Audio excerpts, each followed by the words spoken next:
Satyabhama super speciality ഹോസ്പിറ്റലിൻ്റെ കൂറ്റൻ gate കടന്ന് ഉള്ളിലേക്ക് കയറി വന്ന വോക്സ് വാഗൺ കാർ പാർക്കിംഗ് ഏരിയയിൽ ചെന്ന് നിന്നു.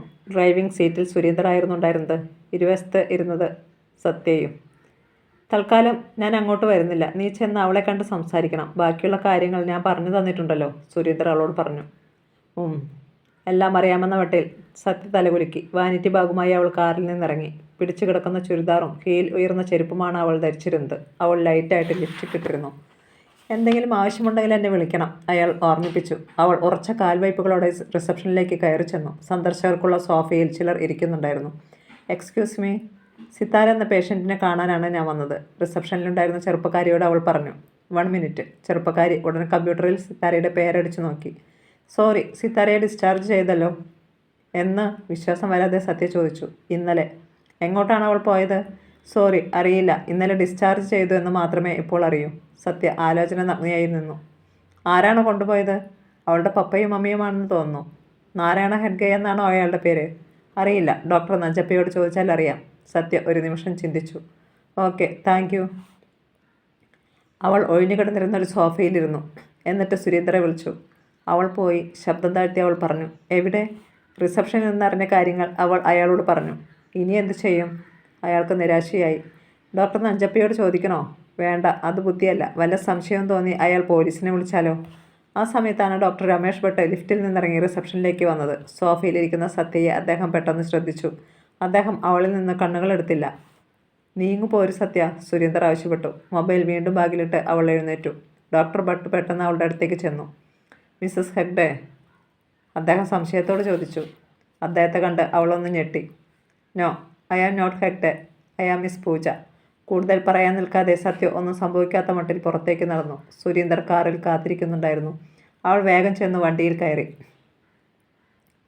വീട് ആ ബട്ടിൽ നിന്നും ഞാൻ കഷ്ടിച്ചാണ് രക്ഷപ്പെട്ടത്. അയാൾ കാർ പെട്ടെന്ന് തന്നെ മുന്നോട്ടെടുത്തു. ബട്ടിൽ നിന്ന് രക്ഷപ്പെടാൻ എളുപ്പമാ, പക്ഷേ ഗൗഡയോട് എന്ത് പറയും? ഞാൻ ഇടനിലക്കാരനായി നിന്നല്ലേ നമുക്ക് 1 ലക്ഷം രൂപ വാങ്ങിച്ചു കൊടുത്തത്, സുരേന്ദർ പറഞ്ഞു. മുരുകനോട് രൂപ തിരിച്ചു മേടിക്കണം. അത് നടക്കുന്ന കാര്യമല്ല. അവന് കൊടുത്ത ജോലി അവൻ ചെയ്തു. ആ പെണ്ണ് നമ്മുടെ കയ്യിൽ നിന്ന് രക്ഷപ്പെടാൻ പാടില്ലായിരുന്നു. ഇനി നമുക്ക് ചെയ്യാനുള്ളത് അവളെ എത്രയും വേഗം കണ്ടുപിടിക്കുക എന്നുള്ളതാണ്.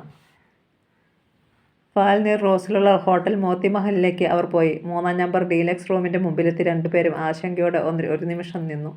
പിന്നെ കോളിംഗ് ബെല്ലിൻ്റെ സ്വിച്ചിൽ സുരേന്ദർ മെല്ലെ വിരലമർത്തി. മുറുക്കി ചുവപ്പിച്ച ചുണ്ടുകളോടെ ഹീര റാണിയാണ് വന്ന് വാതിൽ തുറന്നത്. ഓ, നീയോ? അകത്തേക്ക് വാ, സുരേന്ദ്ര കണ്ട് അയാൾ പറഞ്ഞു. പട്ടുസാരിയും ആവശ്യത്തിലേറെ ആഭരണങ്ങളും ധരിച്ച മധ്യവയസ്കയായിരുന്നു ഹീര റാണി. തലയണകൾ ഉയർത്തിവെച്ച് മഹേന്ദ്ര ഗൗഡ മെത്തയിൽ ചാരിയിരിക്കുന്നുണ്ടായിരുന്നു. സുരേന്ദ്ര സത്യയും മുറിയിലേക്ക് കയറി. പെട്ടെന്ന് വാതിലടഞ്ഞു. കയ്യിലിരുന്ന ഗ്ലാസ്സിൽ നിന്ന് ഒരു കവിൾ വിസ്കി അകത്താക്കിയിട്ട് ഗൗഡ അവരെ ഒന്ന് നോക്കി. തല ക്ലീൻ ഷേവ് ചെയ്ത 50കാരനായിരുന്നു മഹേന്ദ്ര ഗൗഡ. തൂവെള്ള കുർത്തയും പൈജാമയുമായിരുന്നു വേഷം. പവൻ നിറം, കൊമ്പം മീശ, ചുവന്ന കണ്ണുകൾ. അവളെ കൊണ്ടുവന്നോ? അയാൾ ചോദിച്ചു. ഇല്ല സാഹിബ്. ഗൗഡ മെല്ലെ എഴുന്നേറ്റു. അതെന്താ? അവളെ ആരോ കൊണ്ടുപോയി. ആര്? അറിയില്ല സാഹിബ്. ഗൗഡയുടെ വലതുകാൽ മിന്നൽ വേഗത്തിൽ അന്തരീക്ഷത്തിലേക്ക് ഒന്നുയർന്നു. അയാളുടെ തൊഴിയേറ്റ് സുരേന്ദ്ര ശബ്ദത്തോടെ തലയടിച്ചു വീണു.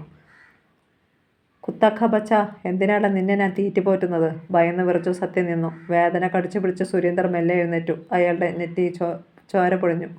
മുൻവശത്തെ പല്ലിന് ഇളക്കം തട്ടി. 3 ദിവസം തരുന്നു നിനക്കു ഞാൻ. അതിനുള്ളിൽ അവളെ കണ്ടുപിടിച്ചില്ലെങ്കിൽ 4-ാം ദിവസം നിന്റെ ശവം മംഗളയിൽ ഒഴുകും. പോയിക്കോ. സുരേന്ദ്രൻ സത്യയും പുറത്തേക്ക് നടന്നു. വാതിൽ വീണ്ടും അടഞ്ഞു. ദീപ്തിയും അശ്വതിയും സദാശിവൻ നായരും മാലതിയും ഒരുമിച്ചിരുന്നാണ് ഭക്ഷണം കഴിച്ചത്. അശ്വതി കലപ്പിൽ സംസാരിക്കുന്നുണ്ടായിരുന്നെങ്കിലും ദീപ്തി മൂകയായിരുന്നു. സദാശിവൻ നായർ അത് ശ്രദ്ധിച്ചു. മോൾക്ക് എന്ത് പറ്റി? എന്താ ഇങ്ങനെ ഒന്നും മിണ്ടാതിരിക്കുന്നേ? അയാൾ ചോദിച്ചു. ഒന്നുമില്ലെങ്കിൽ അവളൊരു വിളറിയ ചിരി ചിരിച്ചു. ഇവൾക്ക് എന്താ പറ്റിയിട്ടുണ്ടെങ്കിൽ ഇന്നലെ മുതൽ മൂഡൗട്ടാണ്. ഞാൻ ചോദിച്ചതാ, ഒന്നുമില്ലെന്ന് എന്നോട് പറഞ്ഞത്, അശ്വതി വെളിപ്പെടുത്തി. എന്തെങ്കിലും അസുഖമുണ്ടോ മോളെ? വയറുവേദനയോ മറ്റോ? മാലതി ചോദിച്ചു. പീരീഡ്സ് എടുക്കാറാകുമ്പോൾ മോൾക്ക് വയറുവേദന ഉണ്ടാകാറുണ്ടെന്ന് മാലതിക്ക് അറിയാമായിരുന്നു. ഒന്നുമില്ല ആൻറ്റി, ഐ ആം ഫൈൻ. പ്ലേറ്റിലുണ്ടായിരുന്ന ഭക്ഷണം മുഴുവൻ ഒരുവിധം കഴിച്ചെന്ന് വരുത്തി ദീപ്തി എഴുന്നേറ്റു. കൈ കഴുകി അവളുടെ മുറിയിലേക്ക് പോയി. അവൾ ചെന്നപ്പോൾ മേശപ്പുറത്തിരുന്ന മൊബൈലിൽ ബെല്ലടിക്കുന്നുണ്ടായിരുന്നു. രാജ് കോളിംഗ്. മൊബൈൽ എടുത്ത് നോക്കിയപ്പോൾ അവൾ കണ്ടു. രാജ് എന്നാണ് രാജുവിൻ്റെ പേര് അവൾ സേവ് ചെയ്തത്. അവൾ ആ കോൾ എടുത്തില്ല. നോക്കിയപ്പോൾ 4-ാമത്തെ മിസ്ഡ് കോളായിരുന്നത്. 4ഉം രാജുവിൻ്റേത്. അവൾക്ക് ക്രൂരമായ ഒരു സന്തോഷം തോന്നി. വിളിക്കട്ടെ. ഇന്നലെ ഉച്ചയ്ക്ക് ഒരു 50 തവണയെങ്കിലും വിളിച്ചു കാണും. ഒന്നും അവൾ എടുത്തില്ല. ഇത്രയെങ്കിലും പ്രതിഷേധിച്ചില്ലെങ്കിൽ പെണ്ണെന്ന് പറഞ്ഞ് എന്തിനു ജീവിച്ചിരിക്കണം? ടേബിൾ ലാമ്പ് ഓൺ ചെയ്തിട്ട് അവൾ പുസ്തകമെടുത്ത് തുറന്നു. അപ്പോഴാണ് മൊബൈലിൽ ഒരു മെസ്സേജ് വന്ന ശബ്ദം അവൾ കേട്ടത്. എടുത്തു നോക്കിയപ്പോൾ രാജുവിൻ്റെ സന്ദേശമാണ്. Deepthi, please take my call please. വായിച്ചിട്ട് അവൾ അപ്പോൾ തന്നെ അത് ഡിലീറ്റ് ചെയ്തു. താഴെ ഡൈനിങ് റൂമിൽ അശ്വതിയുടെ പൊട്ടിച്ചിരിയും സദാശിവൻ്റെ സംസാരവും അവൾ കേട്ടു. പെട്ടെന്ന് മൊബൈലിൽ അടുത്ത കോൾ വന്നു. നോക്കിയപ്പോൾ രാജീവാണ്. ഒന്നുകിൽ ഫോൺ സ്വിച്ച് ഓഫ് ചെയ്ത് വയ്ക്കണം, അല്ലെങ്കിൽ സൈലൻറ്റ് മോഡിലാക്കണം. രക്ഷപ്പെടാൻ അതേ മാർഗമുള്ളൂ. ഡാഡി രാത്രിയിൽ വിളിക്കാറുണ്ട്. അപ്പോൾ സ്വിച്ച് ഓഫ് ചെയ്തു വെച്ചാൽ ശരിയാവത്തില്ല. കസ്തൂരി ആൻറ്റി പറഞ്ഞതാണ് ശരി. രാജീവ് മേനോൻ താരാമാധവൻ്റെ അടിമയാണ്. അന്നത് വിശ്വസിച്ചില്ല. ഇന്നലെ മേഫ്ലവർ ഹോട്ടലിൽ നിന്ന് നിരാശയോടെ വീട്ടിൽ തിരിച്ചെത്തി കഴിഞ്ഞപ്പോഴാണ് മീറ്റിംഗ് എപ്പോൾ തീരുമെന്നറിയാൻ ആഗ്രഹം തോന്നിയത്. രാജുവിൻ്റെ മൊബൈലിൽ വിളിച്ചു ശല്യപ്പെടുത്തണ്ട എന്ന് തോന്നിയത് കൊണ്ടാണ് കോണ്ടിനെൻ്റൽ കൺസൾട്ടൻസി സർവീസിൻ്റെ ഓഫീസിൽ വിളിച്ച് ഡെപ്യൂട്ടി ജനറൽ മാനേജറുടെ സെക്രട്ടറിയോട് സംസാരിച്ചത്. I am Miss Sangeetha. Mr Rajeev മേനോനെ കാണാൻ വേണ്ടിയാണ്. Could you tell me when the meeting will end? പേര് മാറ്റി അവൾ ചോദിച്ചു. സോറി, ഇവിടെ ഇപ്പോൾ ഒരു മീറ്റിംഗ് ഇല്ലല്ലോ, അയാൾ പറഞ്ഞു. But I thought mister Rajeev Menon അപ്പോൾ ഫ്രീ ആണോ? സംശയത്തോടെ അവൾ ചോദിച്ചു. അല്ല, മിസ് താരാമാധവൻ്റെ കൂടെ പുറത്തു പോയിരിക്കുകയാണ്. Is it anything official? No thank you. അവൾ തളർച്ചയോടെ ഇരുന്ന് പോയി. അർജൻറ്റ് മീറ്റിംഗ് എന്ന് പറഞ്ഞത് പച്ചക്കള്ളമായിരുന്നു. താരാമാധവൻ്റെ കൂടെ എവിടെയോ പോകാൻ വേണ്ടിയായിരുന്നു. വിശ്വാസവഞ്ചന കാണിക്കുന്ന ഒരാളെ എങ്ങനെ സ്നേഹിക്കും? ഭക്ഷണം കഴിച്ചിട്ട് അശ്വതി മുകളിലേക്ക് കയറി ചെന്നു. വായിക്കുന്നതെന്ന് നടിച്ച് ദീപ്തി പുസ്തകത്തിൽ കണ്ണു നട്ടിയിരിക്കുന്നു. നിനക്ക് എന്താണ് സംഭവിച്ചതെന്ന് എനിക്ക് മനസ്സിലായി, പെട്ടെന്ന് അശ്വതി പറഞ്ഞു. ദീപ്തി ചോദ്യഭാവത്തിൽ അവളെ നോക്കി. രാജീവേട്ടൻ ഇപ്പോൾ നിന്നെ മൈൻഡ് ചെയ്യുന്നില്ല. നിന്റെ വൺ വേ പ്രേമം അവസാനിച്ചു. ദീപ്തി പരിഹാസത്തോടെ ഒന്ന് ചിരിച്ചു. അതിന് നീ സന്തോഷിക്കുകയല്ലേ വേണ്ടത്? അടുത്ത ചാൻസ് നിനക്ക് കിട്ടുമല്ലോ. നീ കളിയാക്കുകയൊന്നും വേണ്ട. 6 മാസത്തിനകം എൻ്റെ കല്യാണം നടക്കും. വെഡ്ഡിംഗ് കാർഡ് കൊണ്ടുവന്ന് നിനക്ക് ഞാൻ തരും. അശ്വതി വെഡ്സ് രാജീവ്. അവൾ പൊട്ടിച്ചിരിച്ചു. ദീപ്തി ഒന്നും മിണ്ടിയില്ല. എല്ലാം ഇന്ന് തന്നെ അവസാനിപ്പിക്കുന്നതാണ് നല്ലതെന്ന് തോന്നി. അവൾ മൊബൈലുമായി ടെറസിലേക്ക് ചെന്നു. ആകാശം നിറയെ നക്ഷത്രങ്ങളുണ്ടായിരുന്നു. അവൾ രാജീവിൻ്റെ നമ്പർ ഡയൽ ചെയ്തു. ആദ്യത്തെ ബെല്ലിന് തന്നെ അയാൾ ഫോൺ എടുത്തു. ദീപ്തി, എനിക്ക് പറയാനുള്ളത് മുഴുവൻ കേൾക്കണം. എന്നിട്ടേ ഫോൺ കട്ട് ചെയ്യാവൂ പ്ലീസ്. രാജീവിൻ്റെ അഭ്യർത്ഥന കേട്ട ഒരു നിമിഷം അവൾ നിശബ്ദയായിരുന്നു. എന്താണ് പറയാനുള്ളത്? അവൾ ചോദിച്ചു. മേഫ്ലവർ ഹോട്ടലിലേക്ക് എനിക്ക് വരാൻ സാധിച്ചില്ല. ഒന്നും മനഃപൂർവ്വമായിരുന്നില്ല. I am really sorry. കൂടുതലൊന്നും പറയണ്ട. എനിക്ക് 2-3 കാര്യങ്ങൾ അറിയണം. അതുമാത്രം മതി, അവൾ പറഞ്ഞു. ദീപ്തിക്ക് എന്താണ് അറിയേണ്ടത്? ചോദിക്കൂ. ഇന്നലെ എത്ര മണിക്കാണ് കോൺഫറൻസ് തുടങ്ങിയത്? സത്യത്തിൽ ഇന്നലെ മീറ്റിംഗ് ഉണ്ടായിരുന്നില്ല. ഞാനപ്പോൾ ഒരു നുണ പറഞ്ഞതാണ്. കാരണം എൻ്റെ അടുത്ത് മിസ് താരമാധവ് ഉണ്ടായിരുന്നു. നമ്മൾ തമ്മിലുള്ള ഫ്രണ്ട്ഷിപ്പിനെ കുറിച്ച് മിസ് താര അറിയാൻ ഞാൻ ആഗ്രഹിക്കുന്നില്ല. വൈ? എൻ്റെ വ്യക്തിപരമായ കാര്യങ്ങൾ എൻ്റെ ബോസ് അറിയാൻ ഞാൻ ഇഷ്ടപ്പെടുന്നില്ല. മിസ് താരാമാധവുമായി മീറ്റിംഗില്ലായിരുന്നെങ്കിൽ പിന്നെ എന്തുകൊണ്ടാണ് എന്നെ കാണാൻ വരാഞ്ഞത്? അവൾ ചോദിച്ചു. മീറ്റിംഗ് ഇല്ലായിരുന്നെങ്കിലും മിസ് താരയോടൊപ്പം എനിക്ക് പുറത്തു പോകേണ്ടി വന്നു. Just for A drive. അവരുടെ ഡ്രൈവറാണ് വണ്ടി ഓടിച്ചത്. എന്നിട്ട് എവിടെയാണ് പോയത്? വെറുതെ ശംഖുമുഖം വരെ പോയി. അപ്പോഴാണ് താരയ്ക്ക് ഒരു കോൾ വന്നത്. അവൾ പെട്ടെന്ന് ഡിസ്റ്റർബ്ഡായി. ഉടൻ തന്നെ വണ്ടി തിരിച്ചുവിട്ടു. എന്നെ ഓഫീസിലാക്കിയിട്ട് അവർ എറണാകുളത്തേക്ക് പോയി. കവടിയാറിലുള്ള വില്ലയിലേക്കാണ് പോയതെന്ന് പറയാൻ രാജീവ് ആഗ്രഹിച്ചില്ല. വെറുതെ ദീപ്തിക്ക് സംശയമുണ്ടാക്കുന്നത് എന്തിനാണ്? അയാളുടെ മറുപടികളെല്ലാം ദീപ്തിക്ക് തൃപ്തിയായി തോന്നി. ഇതേ കാര്യങ്ങളാണ് അയാളുടെ സെക്രട്ടറി പറഞ്ഞത്. ശരി, എനിക്ക് രാജീവേട്ടനെ നേരിട്ടൊന്ന് കാണണം. എപ്പോഴാണ് സൗകര്യം? ദീപ്തി ചോദിച്ചു. സമയവും സ്ഥലവും ദീപ്തി നിശ്ചയിച്ചോളൂ, അയാൾ പറഞ്ഞു. എങ്കിൽ നാളെ വൈകുന്നേരം 3 മണിക്ക്. സ്ഥലം പഴയത് തന്നെ, മേഫ്ലവർ റെസ്റ്റോറൻറ്റ്. Okay, agreed.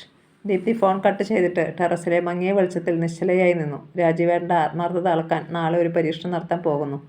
ആ പരീക്ഷണത്തിൽ രാജീവേട്ടൻ പരാജയപ്പെട്ടാൽ? അവൾ ദീർഘമായി നിശ്വസിച്ചു.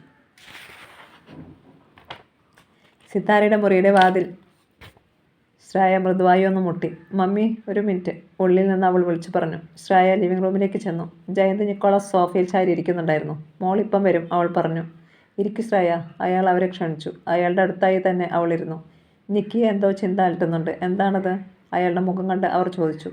യെസ്, ഇന്നലെ മുതൽ ഞാൻ ആലോചിക്കുകയാണ്. തീരെ അപ്രതീക്ഷിതമായി സാൻഡിമോൾ നമ്മളെ വിട്ടു പോവുകയായിരുന്നു. അതിലും അപ്രതീക്ഷിതമായി സിത്താരമോളെ നമുക്ക് സ്നേഹിക്കാൻ കിട്ടി. അതുപോലെ അപ്രതീക്ഷിതമായി. പെട്ടെന്ന് ശ്രേയ കൈയെടുത്ത് അയാളുടെ വായ പൊത്തി. പറയാൻ വന്നത് എന്താണെന്ന് എനിക്കറിയാം. വേണ്ട, സിത്താരമോളെ തേടി ഇനി ആരും വരില്ല. വന്നാൽ തന്നെ നമ്മൾ അവളെ കൊടുക്കുകയില്ല. അവളെ പിടിച്ചു വയ്ക്കാൻ നമുക്കൊരു അവകാശവുമില്ല ശ്രേയ, അയാൾ ഓർമ്മിപ്പിച്ചു. ഇല്ലെങ്കിൽ ഉണ്ടാക്കിയെടുക്കണം. I have a plan, Shreya പറഞ്ഞു. എന്തു പ്ലാൻ? പറയാറായിട്ടില്ല. പെട്ടെന്ന് സിത്താര അവളുടെ മുറിയിൽ നിന്ന് ലിവിംഗ് റൂമിലേക്ക് വന്നു. മരിച്ചുപോയ സാന്ദ്ര മുന്നിൽ വന്ന് നിൽക്കുന്ന പോലെയാണ് 2 പേർക്കും തോന്നിയത്. Sandy, my darling. ശ്രേയ പെട്ടെന്ന് എഴുന്നേറ്റെങ്കിലും നിക്കോളാസ് അവരുടെ കൈ പിടിച്ച് വീണ്ടും ഇരുത്തി. എങ്ങനെയുണ്ട് എൻ്റെ ഡ്രസ്സ്? കൊള്ളാമോ ഡാഡി? നിഷ്കളങ്കമായ ചിരിയോടെ സിത്താര ചോദിച്ചു. നന്നായിരിക്കുന്നു മോളെ. നമുക്കൊരു ഷോപ്പിങ്ങിന് പോയാലോ? നിക്കോളാസ് ചോദിച്ചു. യെസ് ഡാഡി, എനിക്കിഷ്ടമാണ് ഷോപ്പിങ്ങിന് പോകാൻ. മനസ്സിലാകാത്ത മട്ടിൽ ശ്രേയയെ അവൾ നോക്കി. സിത്താരയ്ക്ക് വേണ്ടി നമ്മൾ കുറേ ഡ്രസ്സ് മേടിക്കാൻ പോകുന്നു. സാൻഡിയുടെ ഒരെണ്ണം പോലും അവളിനി ഉപയോഗിക്കാൻ പാടില്ല. അയാൾ പറഞ്ഞതിൻ്റെ അർത്ഥം അവൾക്ക് മനസ്സിലായി. അതെ, അതാണ് നല്ലത്. അല്പസമയം കഴിഞ്ഞപ്പോൾ അവരുടെ വലിയ കാർ മൗസമഹലിൻ്റെ കൂറ്റൻ ഗേറ്റ് കടന്ന് പുറത്തേക്ക് ഇറങ്ങിപ്പോയി. KS റോഡിലുള്ള ഏറ്റവും വലിയ റെഡിമെയ്ഡ് ഗാർമെൻറ്റ്സ് ഷോപ്പിന് മുമ്പിൽ ചെന്നാണ് കാർ നിന്നത്. ബാക്ക് സീറ്റിൽ നിന്ന് ശ്രേയയും സിത്താരയും ഇറങ്ങി. അവിടെ നിന്ന് ഷോപ്പിംഗ് കഴിഞ്ഞ് സുരേന്ദ്രവും സത്യയും കണ്ണാടി വാതിൽ തുറന്ന് പുറത്തേക്ക് ഇറങ്ങി വരുന്നുണ്ടായിരുന്നു. ശ്രേയയോടൊപ്പം സിത്താരയെ കണ്ട സുരേന്ദർ പെട്ടെന്ന് സത്യയുടെ കൈത്തണ്ടയിൽ അമർത്തിപ്പിടിച്ചു.